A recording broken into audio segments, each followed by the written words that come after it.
Saragan wagaraban yamilan wasimalan no maye no gella yari hamidin kongari aramsari brigorum dadanga bayngurali maya kede almud ngari ngawle ngarango ala de yidi Musa Bukari yere edi masamba sargile sambay Musa dembo yalido kongari ngawle ngarang ala yo garne duoira wurunjak buba.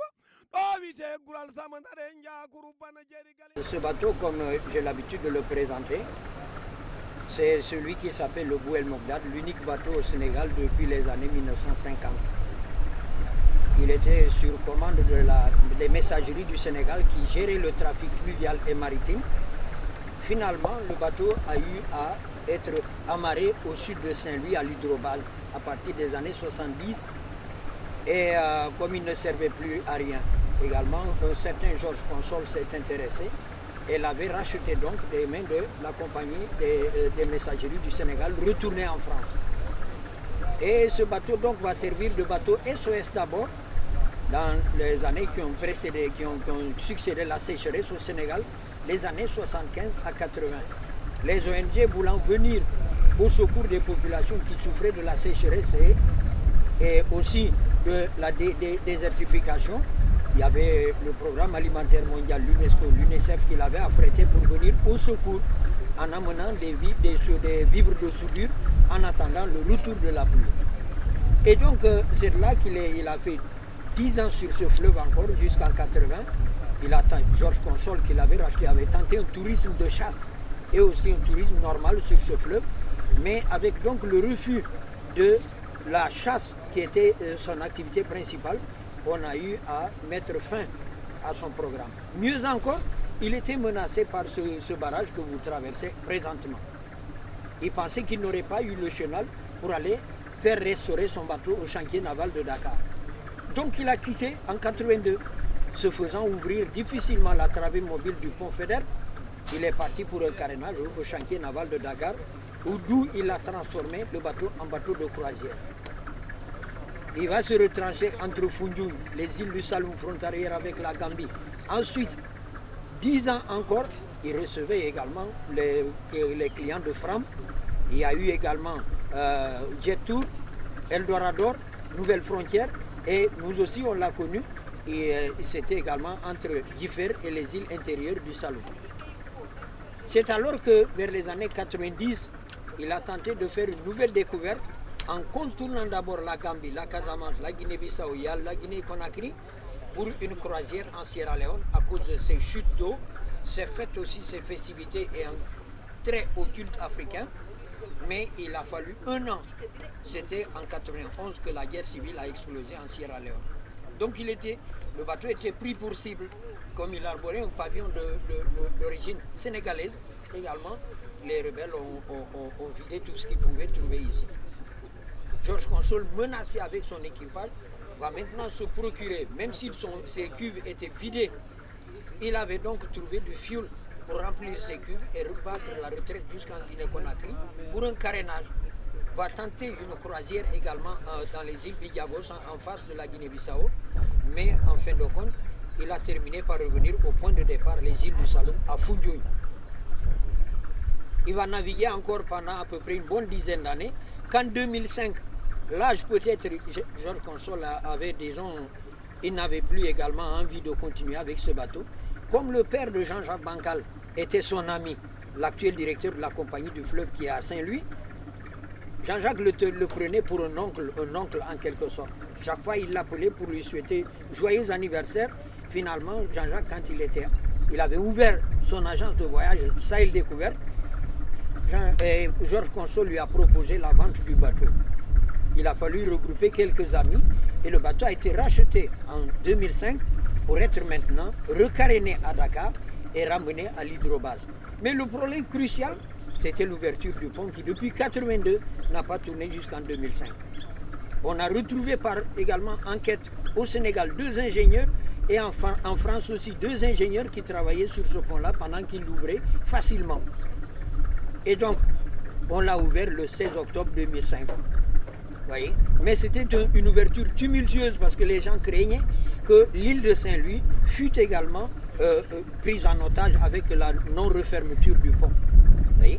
Alors là, on était obligé de prendre toutes les audaces possibles. Et le 16 octobre, on l'a ouvert, on a ouvert la travée mobile. Le pont a fait également, disons, comme il y avait le commandant Kébé, on l'a ouvert à 95% et il a un quart de tour de la barre. Il a dévié la travée mobile pour mettre sa sirène de l'autre côté. Vous voyez? Le pont s'est refermé à moins de 2 heures de manœuvre. Et le 1er novembre, c'est également la croisière qui était inaugurale 2005. Et depuis lors, les étapes que nous faisons aussi au Sénégal, c'est que d'abord les clients en embarquement de Saint-Louis, c'est le samedi à partir de 14h30. Vous voyez? Un cocktail leur est servi, ensuite on les loge dans les cabines, puis maintenant à 16h, il y a un tour de ville en calèche qui se déroule depuis l'île jusqu'à même au village des pêcheurs. On revient également, c'est un cocktail encore, avec de la musique, des musiciens ici, à la guitare, au tumba et autres. C'est un spectacle vraiment adorable. On va dormir à bord après le souper, le repas de 20h, et le lendemain, à 7h au plus tard, on largue les amarres pour maintenant arriver en ces lieux au barrage de Diamant vers 11h, 11h30 des fois. Quand il y a du vent en contresens, on retarde un peu. 11h30, on présente maintenant les origines, les causes et conséquences de ce barrage, on les explique aux clients. On passe maintenant l'écluse à destination, c'est vers le Djoudj. D'abord, après le passage de ce barrage, on a eu un cours de sécurité, c'est-à-dire tout bateau transportant des passagers. Dès le premier jour que vous commencez la navigation, il faudra également dire aux clients, au cas où, qu'est-ce qu'il faut faire, où trouver les gilets, quelles sont leurs mobilités également parallèles au séjour ici même. Donc on écoute d'abord. C'est pourquoi on dit, au moindre danger, informer le premier membre de l'équipage. Un cursus sera établi entre le commandement et l'équipage. Nous sommes tous des spécialistes en nage de sauvetage et autres, des brevetés en natation. Et donc d'ici, le repas c'est à 13h à bord. Et le soir maintenant, on fait une visite au parc ornithologique du Djoudj. Ce troisième parc classifié par l'UNESCO, 3e au monde. Et de là, on revient, comme il y a plus de 80 km pour atteindre la prochaine étape de Richard Toll, on navigue des fois pour diminuer la distance la veille. Le lendemain, comme c'est la plus longue navigation de la croisière, il y a d'abord une conférence sur cet homme qui porte la croix du commandeur de la Légion qui s'appelait Bouel Mogdad. Je fais une conférence et parler de Bouel Mogdad, on ne peut pas s'empêcher de parler de l'administration coloniale. Jusque même à la création du régiment des tirailleurs sénégalais. Et on arrive à 13h également un repas. Le soir, on va voir la compagnie sucrière et la folie du baron. On revient. Il y a maintenant ce qu'on appelle la soirée du commandant. C'est des repas spécifiques. On s'habille allègrement comme on le peut. Voyez? Et donc on vient, il y a d'abord un cocktail préalable, ensuite on descend à 20h30 et aussi le repas suit après. Voyez? Dès la fin du repas, on fait la présentation de l'équipage parce qu'il y a des personnes que vous rencontrez fréquemment, d'autres non. Évidemment, on présente tout le monde. La nuitée à bord, le lendemain c'est Dagana. Dagana, on arrive. Si c'est à 11h, comme le marché abonde, aussi, comme le marché abonde en population venue de Mauritanie et des villages alentours de Dagana, on descend faire une traversée. C'est juste montrer le marché en plein air. Ensuite, on continue vers une cour artisanale faite par des artisans locaux. Puis on termine par la statue de la place du gouvernement qui est aujourd'hui la place du Wallo, en face de l'ancienne maison du commandant de cercle. De là également, je fais une explication sur la vie de cette reine Nateyala. C'est en quelque sorte la précursion d'une certaine Aline Sitoé Diatta. Vous savez, il y a des femmes qui ont joué des rôles de premier plan dans la résistance. Voyez. Et là, une fois qu'on termine les explications au niveau de la statue, on file maintenant sous les manguiers où on mange notre thieboudienne, suivi d'un spectacle.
revient encore à bord.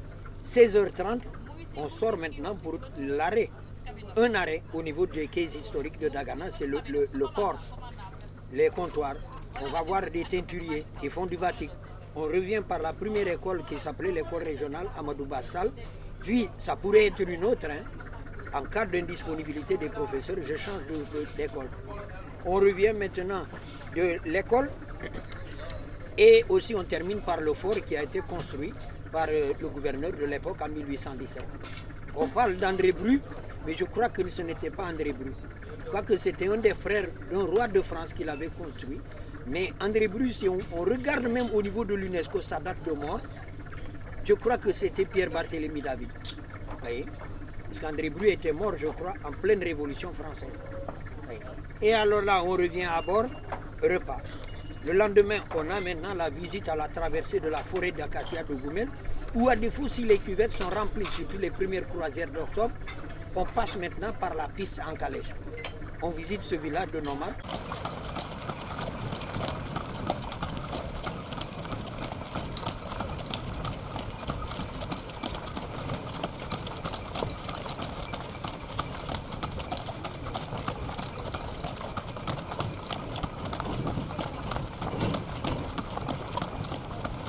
Avec ses cages oblongues ou arrondies, tissées de branches d'acacia, de lianes d'eucalyptus et ensuite recouvertes de paille.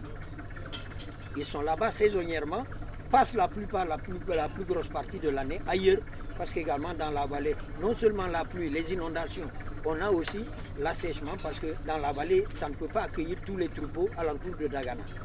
Donc ils quittent pour revenir dans 6, 7, 8 mois. Il y a même d'autres qui sont partis il y a 3 ans et qui ne sont pas encore de retour. On revient, on navigue également sur Degembéré. C'est le village des Toucouleurs avec ses constructions soudanaises, ce qu'on appelle des constructions de pisé, ce qu'on appelle le torchis en France. Vous voyez, un village aussi où il fait bon vivre. Tout le monde connaît tout le monde.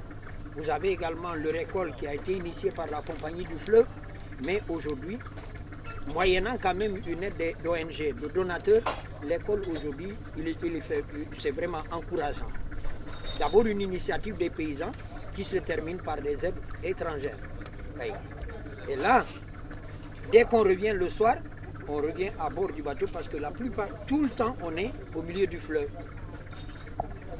On revient à bord du bateau sur le milieu du fleuve et le soir maintenant à 20h, maintenant pour un dîner à terre sur la rive sénégalaise, on a nos projecteurs.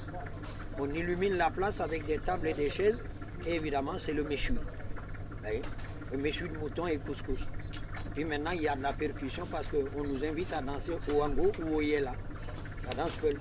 Et ça fait du bien. Les touristes, des fois quand vous les voyez se déhancher, vraiment on a l'impression que peut-être la musique leur a habité dans le sang. Voyez. Et ensuite on revient, on dort à bord. Le lendemain c'est Podor. Podor c'est toute une navigation. C'est environ 556 km du village de Degembéré, le lieu du méchoui. Dès qu'on arrive, le repas fini ou pas, évidemment à 16h, on a maintenant la visite de l'écomusée du fleuve. C'est un musée qui a été créé en 1902 par Gaspard Devès et on l'a réhabilité comme si c'était des marchandises du 19e siècle. Oui. Et là en ce moment, j'ose dire que c'est peut-être même une initiative de la Compagnie du Fleuve en rapport ou bien en relation avec les agents locaux. Éric Sylvestre aussi qui a travaillé dans la coopération, ils ont réhabilité en tout ce qu'il y avait, les fusils de chasse à l'époque, les fusils également de guerre, juste même aux bassines, les coffres-forts, les réfrigérateurs qui marchaient au pétrole, les tuileries de Marseille avec également les briqueteries de Toulouse, on trouve tout dedans. L'indigo, vous avez aussi les pots de terre, la poterie de Podor qui était universellement au Sénégal comme dans les pays du Maghreb célèbres, également on fait l'exposition. Il y a d'autres comptoirs, mais c'est ce comptoir de Gaspard Devès, lui, son frère Bruno et Justin, ils étaient 3 frères, c'est eux qui l'ont créé. Ensuite, on termine par le fort qui a été construit en 1744 par le gouverneur Pierre Barthélemy David. Restauré en janvier 2005, janvier 2006, a été inauguré en mai 2006 avec donc toute l'Union européenne. On a accueilli près de 12 atterrissages à l'aéroport de Podor. Et le bateau leur a servi de restauration et de lieu de repos. Oui. Et donc Podor a vibré ce janvier, au mois de mai 2006, lors de la réinauguration du fort, avec des photos également d'un certain Omar Ly, qui est mort le 2 mars 2016. C'était le premier photographe et le dernier, enfin le plus aguerri de Podor depuis 1950. Voyez? Et donc lui, il a laissé plus de 5300 clichés à sa mort. On est en train de reproduire les négatifs pour aider sa famille, parce qu'également c'est autre chose. Il a de petits-fils qui vont à l'école. Comme le père n'est pas là, les garçons aussi tentent tant bien que mal à aider la famille. Ces photos qui sont reproduites, de ces photos, l'argent est reversé à la famille pour aider maintenant les petits-fils à fréquenter l'école de manière régulière. Voilà en gros évidemment les étapes de la croisière. J'espère que vous serez nos ambassadeurs ailleurs relancés, parce que aller en vacances c'est beau, mais quand on investit à domicile, c'est encore beaucoup mieux. Sona Mbenga, c'est une dame vraiment une battante. Il faut rendre à César ce qui lui appartient, à Dieu aussi ce qui lui appartient. Quand elle arrive à regrouper des Sénégalais pour venir, ne serait-ce que pour des croisières culturelles, artistiques et autres, vraiment, je lui tire plus d'une dizaine de fois mon coup de chapeau. Nous, on n'a jamais pensé qu'il y aurait une croisière de ce type au niveau de ce pays-là. Hein? Mais elle y a songé. Judicieusement, elle s'est dit on peut faire quelque chose. Des dons de livres au niveau des écoles, des médicaments au niveau de certains centres de santé. Mais qu'est-ce qu'on demande? La santé et l'éducation. L'agriculture, peut-être on arrivera à ce moment-là, mais je crois qu'elle a dû penser à sauver ces générations. Vous voyez, du manque même du matériel scolaire. C'est déjà un grand pas. Si on avait 5 Sona Mbenga, vous croyez que, je crois bien que le pays, une bonne partie du pays fonctionnerait bien. Nous amener la presse, c'est une promotion touristique. Nous amener des artistes, c'est déjà des porte-paroles. Moi, j'ai souvent confondu l'artiste à des porte-paroles au même titre que le journaliste. La culture, mais je crois bien que c'est une pompe qui peut nous apporter gros au niveau économique. Donc à cette dame, je ne peux pas faire tous ces éloges. Je lui dis tout simplement merci au nom du commandement à bord, au nom de la compagnie du fleuve, au nom de l'équipage et en mon nom personnel, Sona Mbenga.